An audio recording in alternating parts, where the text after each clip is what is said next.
নমস্কার বন্ধুরা, জিজিএইচ food corner থেকে আপনাদের স্বাগত।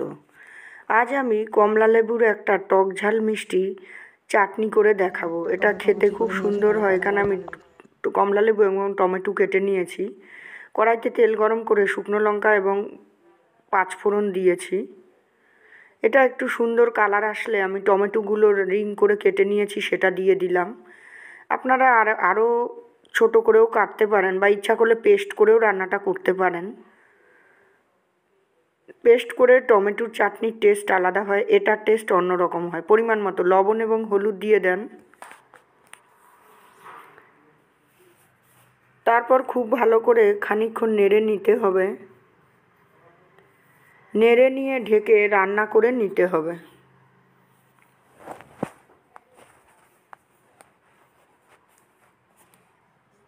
কমলা লেবুগুলো আমি দানা বের করে নিয়েছি। দেখুন অনেকটা নরম হয়ে গেছে। ঢাকনা তুললাম খানিকক্ষণ পর। তো এবার খুন্তি দিয়ে খুব ভালো করে আরেকটু নেড়ে ছেড়ে নিতে হবে। আমি এখানে তেঁতুল ভিজিয়ে রেখেছিলাম সোক করে, সেখান থেকে দানাগুলো ফেলে ভালো করে চটকে তেঁতুলগুলা জলটা দিয়ে দেব।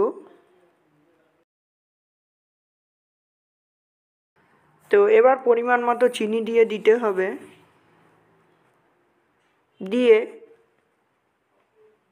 খুব ভালো করে নেড়ে নিতে হবে। চিনিটা গলে যাওয়া অবধি খানিকক্ষণ রান্না করে নিতে হবে।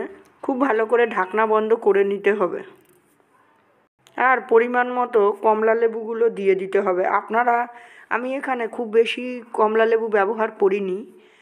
কমলা লেবুর একটা টক মিষ্টি ভাব, তারপর তেঁতুলের একটা টকসা ভাব, সঙ্গে শুকনো লঙ্কার ফোড়নের একটা হালকা ঝাল, চাটনিটার স্বাদ একদম বেড়ে যাবে। আর খানিকটা আমি নাড়ানোর পর ঢাকনা বন্ধ করে দেব। ঢাকনা তুলে লবণটা কম মনে হচ্ছিল বলে, যেহেতু তেঁতুলগুলা জলটা দিয়েছি, আমি আরও একটু লবণ ব্যবহার করলাম। করে খুব ভালো করে নেড়ে নেব।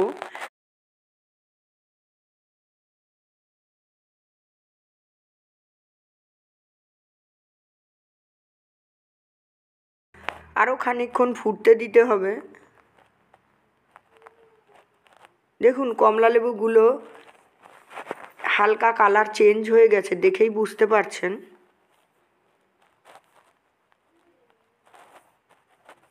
এই অবস্থায় চাটনিটা আরও খানিকক্ষণ রান্না করতে হবে, ঢাকনা বন্ধ করে। আবার একটু ঢাকনা তুলে দেখুন খুব সুন্দর বলক এসেছে। এই অবস্থায় হাফ লেবুর রস চিপে দিয়ে দিতে হবে, বা আপনারা চাইলে 4 ভাগের 1 ভাগও দিতে পারেন।